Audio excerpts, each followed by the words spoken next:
Wow. This is an amazing place where you can do your exercise. This is Big Joe Solution back again. With another grand style. Wow. We just came here to see what is happening here. This is Unity Park Enugu. Wow. People are having fun here. Wow, I can't believe this. Wow. Exercise is very good. Exercise. You see, morning exercise is very good. Anytime you want to do exercise, my dear, just come here early in the morning. You will see different kind of group. Fat, slim. People think it's just one slim people that are not, or people that is fat that do exercise. Wow, look at these guys that are having fun. This is beautiful. Wow. Some people don't understand self. You can use music to do some exercise. Like these people now, they are dancing, and it's part of exercise. Wow, I love this. Wow. I can't believe this. Please, exercise is very good for the system. It makes your system strong. It makes your body strong. It gives you this great energy. Please don't joke with exercise. It's very important for your system. It's very important for your system. Quite right. Exercise is very good. Quite right. Oh wow. Like this guy now. Look at what this guy is doing. This is beautiful. This is wonderful exercise. Keeping of rope. I can't remember the last time I did this. Wow. I feel very excited seeing these people doing some different kind of exercise. Wow. I can't believe this. This is cool. Wow. I can't believe this. This is, oh my goodness. Okay, look at what this woman is doing. Trying to burn some facts. Wow. This is cool. You think you're fat and you can't do exercise? You're lying. This is Coal City Keep Fit Club. Wow, Enugu. You can't believe it. These people are very good. They go with cultural music just to have fun with exercise. This is cool. Please, if you want to get this, oh god, and you're missing this, or you want to get more of this, you can subscribe to our YouTube channel so that you can get more notification whenever we post this kind of stuff. Thank you, and God bless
So you're welcome. We do our jogging Monday, no Tuesdays, and Saturdays.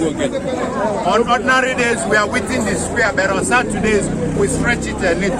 So it will be an honor and pleasure to be having you from time to time to join us. You're welcome. Thank you. Yeah, so thank you all very much. Yeah, Kedu. So these are my students here from Morehouse College in Atlanta, Georgia. Yeah. So they're on student exchange from Morehouse College in Atlanta. If you don't know about Morehouse, it's the alma mater of Martin Luther King Jr., the most famous civil rights leader in the U.S. So we're a black college, and so we think it's particularly important to have exchange with Nigeria. This is our first exchange program to Nigeria. Students have been going to South Africa, Ghana, so many other places, but these students are the first ones to come to Nigeria on exchange. So we're very happy to be here. This afternoon they'll have a naming ceremony to be inducted and reconnected with Igbo culture in Nsukka. Welcome. Co-City, you're welcome, my brothers.